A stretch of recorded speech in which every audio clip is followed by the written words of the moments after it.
नमस्कार दर्शकों, जी times news 24 live में आपका स्वागत है। मैं हूं आर के शर्मा और आप देख रहे हैं आज के मुख्य समाचार। स्टेशन पर होंगी ये सुविधाएं। मुंबई के सेंट्रल स्टेशन की तरह चारबाग, अयोध्या, वाराणसी में भी पॉड होटल की सुविधा जल्द मिल सकती है। पिछले दिनों उत्तर रेलवे लखनऊ मंडल के डीआरएम एसएम शर्मा के साथ हुई बैठक में वेंडर्स ने कई सुझाव दिए। इसमें पीपीपी मॉडल पर लखनऊ मंडल के बड़े रेलवे स्टेशन पर पॉड होटल का भी सुझाव आया। यात्रियों की डिमांड और सुविधा को देखते हुए रेलवे के अफसरों को यह सुझाव पसंद आया है। नोएडा गाजियाबाद बनेगी फाइनेंशियल सिटी, लखनऊ के लिए योगी सरकार का नया प्लान। उत्तर प्रदेश सरकार ने राज्य को दक्षिण एशिया में एक आकर्षक निवेश गंतव्य के रूप में स्थापित करने के लिए लखनऊ, गाजियाबाद और नोएडा को वित्तीय शहरों के रूप में विकसित करने की योजना बनाई। इसके लिए राज्य डोमेन विशिष्ट शहरों, टाउनशिप जैसे वित्तीय शहरों, मेडी सिटी, शिक्षा सिटी, फिल्म सिटी आदि विकसित करने के लिए निजी क्षेत्र की कंपनीज के साथ साझेदारी करेगा। आगरा से नई दिल्ली हो या फिर लखनऊ प्रयागराज, अलीगढ़, इन शहरों के लिए 4 मई से जाना हो जाएगा कठिन। आगरा से नई दिल्ली हो या फिर लखनऊ प्रयागराज, अलीगढ़, इन शहरों के लिए जाना 4 मई से कठिन हो जाएगा। 200 बसेस चुनावी ड्यूटी में लगी हैं, तो शहरों के लिए बस सेवा में कटौती हो रही है। इसी तरह से इलेक्ट्रिक बसेस में भी कटौती की जा रही है। ऐसी बसें 3 मई से गल्ला मंडी, फिरोजाबाद रोड पहुंचना शुरू हो जाएंगी। शिक्षकों की फर्जी नियुक्ति पर एक्शन, 4 अफसर और 1 लेखाकार फंसे, पूरे प्रदेश में होगी जांच। कानपुर के सहायता प्राप्त माध्यमिक स्कूल में 9 शिक्षकों की फर्जी नियुक्ति के मामले में 4 अधिकारियों और 1 लेखाकार के खिलाफ कार्रवाई की संस्तुति शासन से की गई। अपर निदेशक माध्यमिक सुरेंद्र कुमार तिवारी ने कानपुर के वर्तमान जिला विद्यालय निरीक्षक समेत 2 सेवानिवृत्त जेआईओएस वित्त एवं लेखाधिकारी के अलावा 1 लेखाकार के खिलाफ कार्रवाई के लिए शासन को पत्र लिखा है। लोकसभा चुनाव के लिए वाहन खुद नहीं पहुंचाए तो जबरन उठाएगी टीम, होगा केस। लोकसभा चुनाव में अधिग्रहण किए गए वाहनों को जब्त करने की कार्रवाई बरेली में आज से शुरू होगी। आरटीओ ऑफिस की टीम ने स्पष्ट कर दिया कि अगर खुद वाहन नहीं पहुंचाएंगे तो टीम भेजकर वाहन को खिंचवा लेंगे। वाहन स्वामियों को ऐसे ही निर्देश दिए गए। कहा गया कि हर हाल में 4 मई तक अपने वाहन पहुंचा दो। जेवर एयरपोर्ट की शुरुआत से पहले नहीं जुड़ेंगे ईस्टर्न पेरिफेरल और यमुना एक्सप्रेसवे।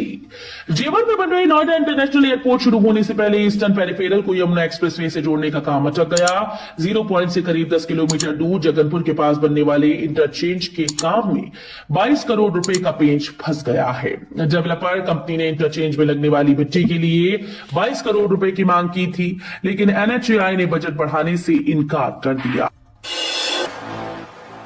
कोविशील्ड को मंजूरी देने वालों पर क्रिमिनल केस चले, अखिलेश यादव बोले डर सही निकला, न्यायिक जांच हो। सपा प्रमुख अखिलेश यादव ने कोरोना वैक्सीन कोविशील्ड के नुकसानों को लेकर मोदी सरकार को घेरा। उन्होंने एक पोस्ट में लिखा कि सत्ताधारी दल ने वैक्सीन की कंपनी से चंदा लेकर जनता की जान की बाजी लगाई। उन्होंने कहा कि उनका शक और डर सही साबित हुआ, सबको वैक्सीन लगवा दी। इसी के साथ अखिलेश ने कोविशील्ड मामले की उच्च स्तरीय न्यायिक जांच की मांग करते हुए कहा कि जिम्मेदार लोगों पर मुकदमा चलना चाहिए। पीएम मोदी की सुरक्षा में लगेंगे 3000 से ज्यादा पुलिसकर्मी, सीसीटीवी से लैस होगा पूरा एरिया। कानपुर शहर में प्रधानमंत्री नरेंद्र मोदी का शनिवार को रोड शो प्रस्तावित है। अभी तक सीएसए में प्रधानमंत्री के हेलीकॉप्टर उतारे जाने की योजना थी, लेकिन प्रधानमंत्री कार्यालय की तरफ से सीएसए में हेलीकॉप्टर उतारने की अनुमति नहीं दी गई। इसके बाद पीएमओ को 2 रूट और हेलीकॉप्टर उतारने के लिए हेलीपैड का स्थान भेजा गया।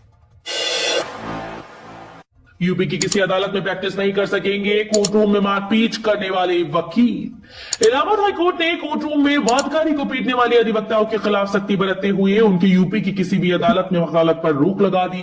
वो प्रदेश की किसी भी जिला अदालत में मुकदमों की पैरवी और बहस नहीं कर सकेंगे। जनपद न्यायालय स्थित सिविल न्यायालय में सोमवार को एक केस की सुनवाई के दौरान वादकारी दंपति को मारने, पीटने और अदालत के कामकाज में बाधा पहुंचाने के मामले का हाईकोर्ट में संज्ञान लेते हुए आरोपी अधिवक्ताओं की किसी भी अदालत में प्रैक्टिस और कोर्ट परिसर में घुसने पर रोक लगा दी गई। रोहिलखंड विश्वविद्यालय के नाम बड़ी उपलब्धि, यूजीसी ने दिया प्रथम श्रेणी का दर्जा। बरेली के रोहिलखंड विश्वविद्यालय को विश्वविद्यालय अनुदान आयोग ने प्रथम श्रेणी का दर्जा दिया। इसके साथ ही ये देश के सर्वोच्च विश्वविद्यालयों की श्रेणी में शामिल हो गया। इस उपलब्धि से विश्वविद्यालय को अंतर्राष्ट्रीय पहचान बनाने में मदद मिलेगी। यह ऑनलाइन कोर्स से शुरू हो सकेंगे, साथ ही यूजीसी के सभी अनुदान मिलेंगे। अमेठी में हलचल तेज, राहुल गांधी के न लड़ने पर सोनिया गांधी के सांसद प्रतिनिधि भी आ सकते हैं मैदान में। अमेठी से कांग्रेस उम्मीदवार की घोषणा जल्द हो सकती है। जिले में कांग्रेस कैंप में हलचल तेज हो गई। सोनिया गांधी के सांसद प्रतिनिधि और पार्टी के राष्ट्रीय सचिव किशोरी लाल शर्मा अमेठी पहुंच गए। उम्मीद की जा रही है कि प्रत्याशी के नाम का ऐलान आज हो जाएगा। बैठकों का दौर शुरू हो गया है। कहा जा रहा है कि राहुल गांधी के अमेठी से चुनाव न लड़ने की स्थिति में किशोरी लाल शर्मा भी इस सीट से उम्मीदवार हो सकते हैं। अखिलेश के गढ़ में बड़ी सियासी गर्मी। सीएम योगी और बसपा सुप्रीमो मायावती की भी होगी जनसभा। लू के थपेड़ों के साथ अब महिमाओं में सियासी पारा तेज हो गया। तल्ख मौसम मिजाज के बीच दिग्गजों की महफिल सजेगी। मुख्यमंत्री योगी आदित्यनाथ, बसपा सुप्रीमो मायावती से लेकर अखिलेश की यादव की जनसभाएं और रोड शो होगा। आगरा में राजनाथ सिंह बोले, 10 साल बाद बच्चे बोलेंगे कौन कांग्रेस, सपा को समाप्त पार्टी।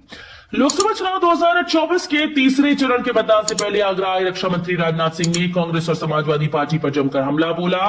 उन्होंने कहा कि 10 साल बाद जब आप अपने बच्चों से कांग्रेस और सपा के बारे में पूछेंगे तो वे बोलेंगे कौन कांग्रेस और सपा को समाप्त पार्टी।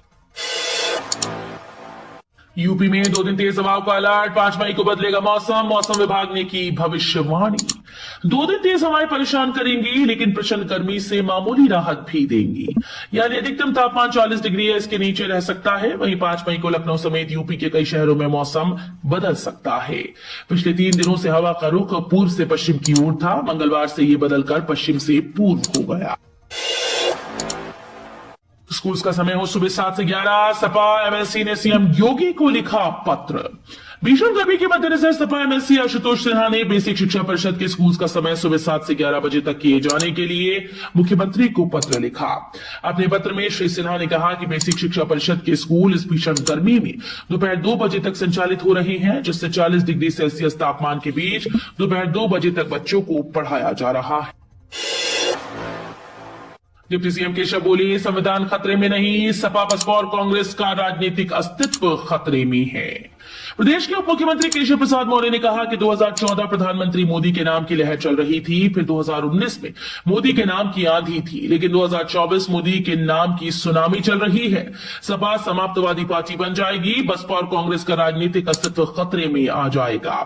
भाजपा यूपी में सभी 80 सीटों पर जीत दर्ज करने जा रही है। मौर्य बुधवार को कौशाम्बी के भाजपा प्रत्याशी विनोद सोनकर का नामांकन पत्र दाखिल कराने के बाद जनसभा को संबोधित कर रही थी।